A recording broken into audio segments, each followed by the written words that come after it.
Welcome to the Sports on Tap NEO High School Football Show. Be sure to join the conversation by liking us on Facebook and following us on Twitter at SOT Podcast. Use the hashtag SOTHSF. Here are your hosts, Rob Trump, Josh Jeffy, Ed Dick, and Sean Duffy.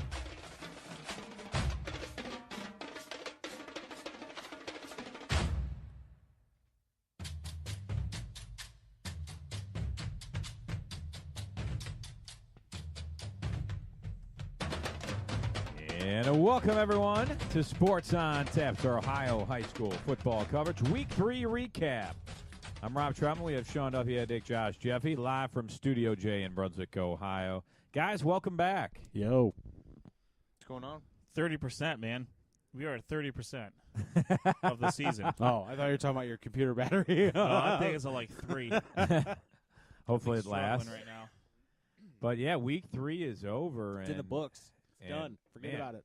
You know, every season, I think, flies by, and some weeks are better than others for certain teams. But overall, I thought it was an impressive week so far. Our game of the week was fun. Man, It was yet it another was physical. It was yet another game that we picked that turned out to be a good game, which is our streak. We have not had a overtly blowout of a game from the beginning. We've had some that have got away from teams in the second half, but it hasn't been a blowout from opening kick to finishing whistle. So, I mean, I think when you look at these two teams and how they've matched up, especially last year, this was one that you couldn't see a blowout really happening either way. They're two of the top teams in either of their respective conferences, and I was concerned that there wasn't going to be a point scored at a certain point. Rob and I were talking. What am I going to write about other than very nice facilities at Stowe and really amped up fans on both sides, and a mind-boggling 290 people in the Solon Band. By the way, the Solon Band, 290 people. That's impressive. I mean, that's a lot of people. And they announced it over the PA. That's the only reason why we know. They announced it, yeah, and that was one of the only things that stuck with me as we were completing the second half and driving home, as I was writing the story in the car. Yeah, it was a fun time. I want to thank Kyle Feldman, the athletic director at Stowe. We had a chance to meet and talk to him. Very nice guy. He was amped. They were great. The hospitality there was unbelievable, so thank them. Mark Norrie, the head coach of Stowe, also had a chance to talk to him, so thank them. And let's get to the Greater Cleveland Conference, where Josh Jeffy has some fun games to go over here. Yeah, for sure. And speaking of it, Solon in the GCC, we'll talk about that a little bit later on the show. But they came away with a 3-point loss, 17-14 against Stowe. We'll talk about that one a little later. But we will go to the Saturday game first. Euclid with a 34-20 loss to the St. Ignatius Wildcats. Euclid drops to 2-1 on the season, while St. Ignatius improves to 3-0. Now, the Panthers actually came up pretty strong in this game to start. Defense was the name of the game for them. Very aggressive on the defensive end. In fact, for the whole game, they held St. Ignatius to only 34 yards of rushing for the entire game, which is kudos to the Euclid defense. But Euclid was actually up 14-10 at the half. And again, defense was the name of the game for the Panthers. Joe Rand and Titus Jackson. Joe Rand had 12.5 tackles in this game. Titus Jackson had 11 tackles, and those two really led the defense. Now, St. Ignatius made some key adjustments in the second half. Kyle Hall their quarterback for Ignatius, did get going on that one, along with the receivers for the Wildcats, and they actually went on to go ahead and win 34-20 in this game. But for Euclid, C.J. Hale had 1 TD pass. Aubrey Shabazz also had 2 touchdown passes in this one. And Euclid's running game was led by Ronald Lee, 19 carries, 108 yards. Euclid, a very good, solid performance. However, this is the third game in a row of this year that they've actually been outscored, or at least the score has been tied for second half scoring. So they're really going to need to have to tighten it up as we get into conference play. They're a good enough team to win the conference. However, they're going to have to be able to put two halves of football together when they get really knee-deep into conference play. Yeah, I agree with your assessment on Euclid. I mean, I think the talent's there, and I think they have the system in place. You know, Coach Rotsky has turned around a lot of programs here in that area, and it seems like they're on the cusp of doing some good things here. But they need to be able to get over the hump against those big teams like Ignatius. You really don't expect them to beat Ignatius, but when you get into conference play, the big three right now, or the big two right now, are Solon and Mentor.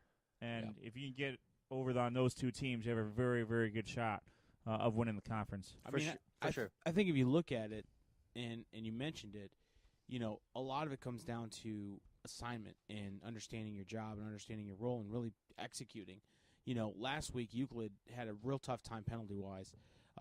And then, this week, again, they ran up against a team that you don't have a lot of margin for error. And that's what the GCC conference is your margin of error is nil. I mean, these teams from top to bottom are too good, and they will exploit any mistake that you make. Whether you're a young team and an experienced team, a team having a bad night, that's the way the cookie crumbles, unfortunately. So, for Euclid to get on a winning track and to make sure that they're setting themselves up for success, they got to execute, and they got to be able to not shoot themselves in the foot and not let a team, my old adage, my coach's old adage was, when they're on the ground, step on their throat, and that's what you have to do in this set, especially when you're up on a team like St. Ignatius where they have the potential to come back. If you're up on them, you stay up, and you don't give them an opportunity. And whether it's just maybe in the Ignatius case, it was the team that came back to talent, but for Euclid, that's 2 weeks in a row where they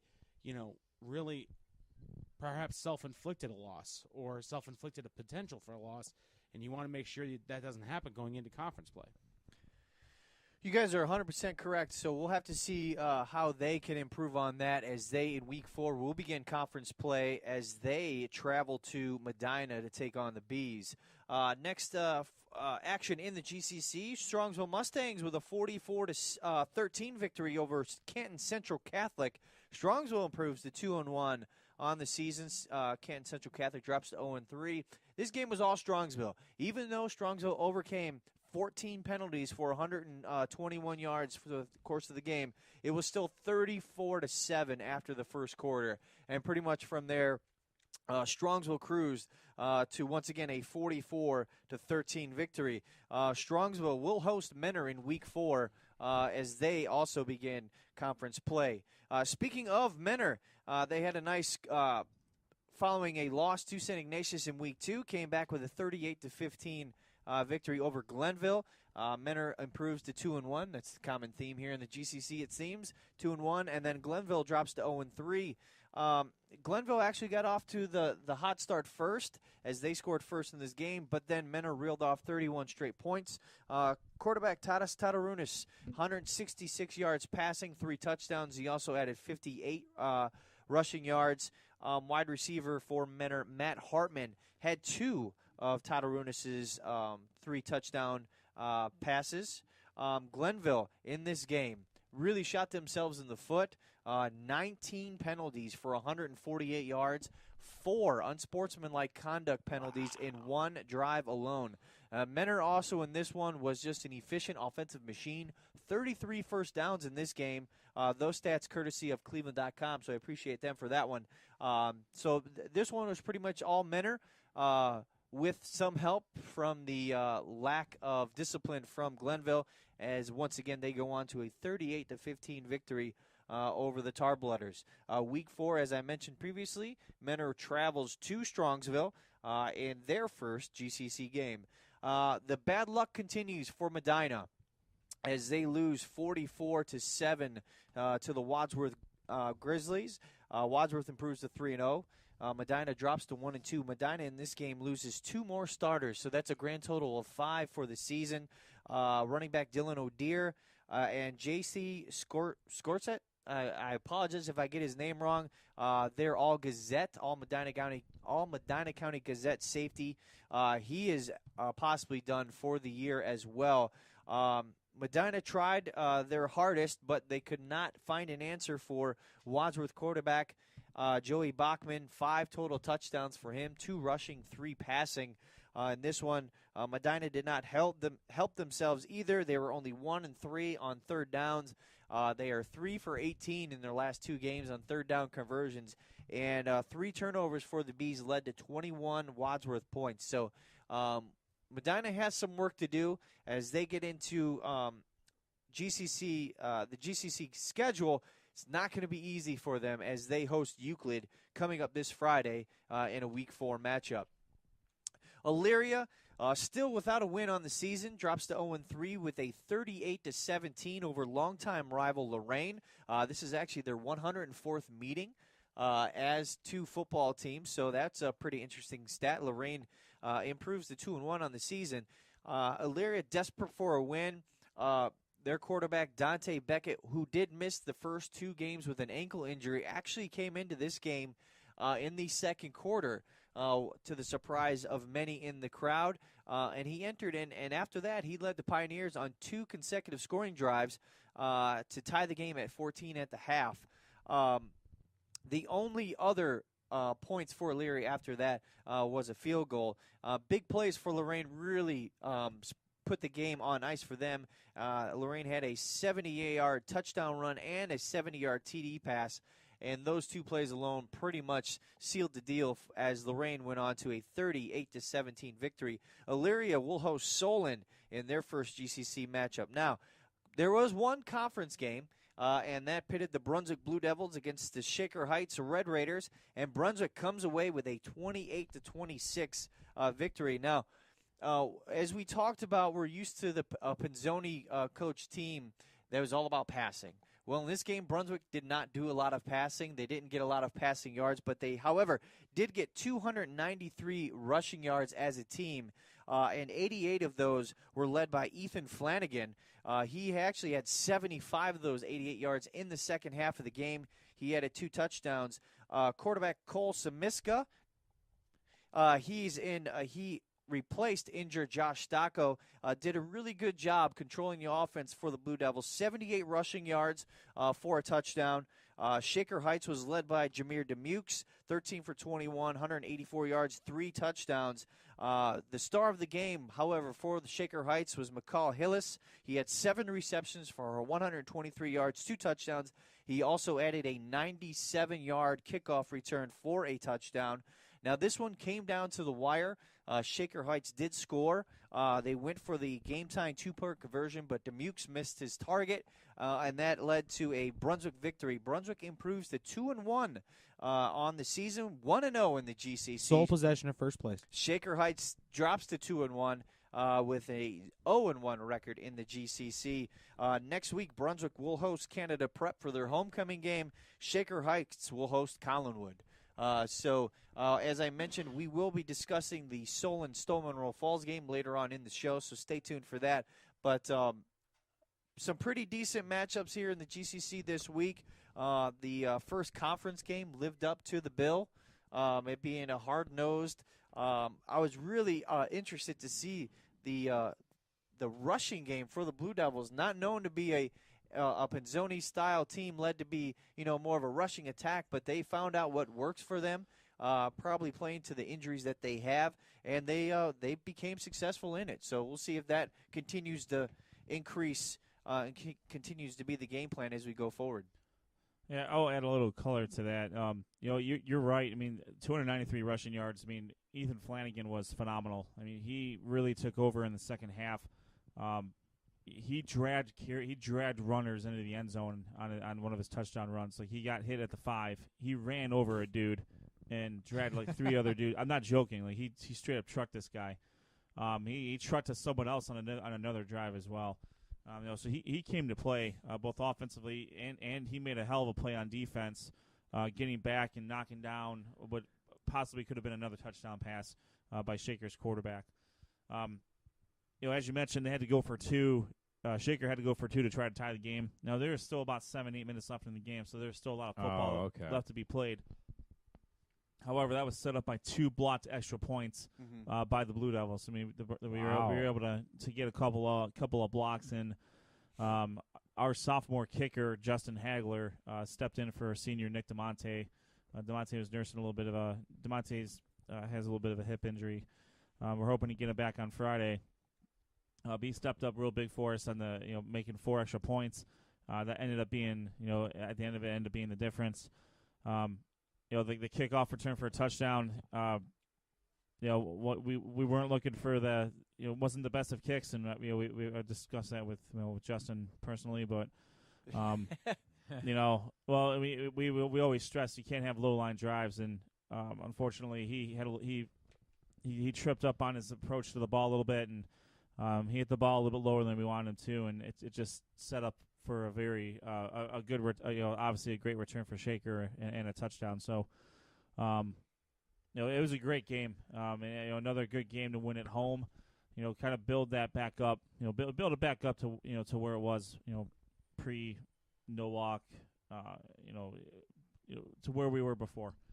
It's a great win. It was a community night. It was youth night for all the the youth leagues and all their teams, and their cheerleaders are out. So it was a pretty packed house for to show off our new to show the team off, and we tell you what, it's not going to be easy next week. Playing against Canada Prep Academy or Canada Prep School, they play teams from all over the place. So it's kind of hard to get a pulse on them, but they're going to come to Brunswick on Friday, and we'll see what happens. Mm-hmm. Yeah, I think it's a huge win. I mean, now you got 2 in a row from Brunswick, and they're playing very well. And Highland's a good team, and they didn't. Obviously, that's the first game of the year, and it's tough when Highland has experience. They played in the same system where Brunswick was still learning theirs, and now they're starting to maybe get a little comfortable, and they change it up, but. Impressive win, and we'll see what Shaker Heights can do the rest of the year. That could either be a really good win, or we'll see what Shaker Heights. They've struggled a little bit in conference, so we'll see which way they want to go. Mm-hmm. Josh, any last thoughts on the Greater Cleveland Conference? No, I'm actually just really excited to now, with the exception of 2 games, really get into conference play. Now things are going to really start ramping up and getting interesting. So, as usual, we'll see how fun it gets. And I feel bad for Medina. I mean, talk about the injuries there. That team's still trying to play hard, but whenever you lose that amount of starters on a high school football team, it's going to be tough to come back. Well, and it's tough. You don't want to make excuses, but when you lose 5 starters, that's a pretty big deal. And even on the post game, reading the reports from Medina Gazette, the Wadsworth coach did actually mention the injuries for Medina, saying, and I'm paraphrasing, saying that this was a very injured team, and you got to feel for them, but they played real hard. But that's part of the game of football. Yeah. Injuries do happen, but it's kind of rare to see the number, especially in high school, the number of possible season-ending injuries that they've occurred. Yeah, and Medina right now, they're not in a position to weather all of that. Right. They came off a tremendous season last year, and they graduated their stud, Jimmy Dahl. So you needed to have contributions from all over the place to replace from everyone to replace that production. And when your top starters are not in a position to do so in this conference, I mean, it's gonna be tough sledding for Coach Laird in the Bees over there in Medina. Real quick, just to wrap up the GCC, my GCC Player of the Week is going to go to Elyria quarterback Dante Beckett, coming off 2 weeks of an ankle injury, then coming in the second quarter of the game, leading the Pioneers, who are having a rough season to start, leading them to 2 straight scoring drives to tie that game up at 14. Just not enough for Elyria as they once again lose to Lorraine 38-17, but good effort from him, and that's a great building block for them as they go into conference play this week. Very nice. Congratulations to him, and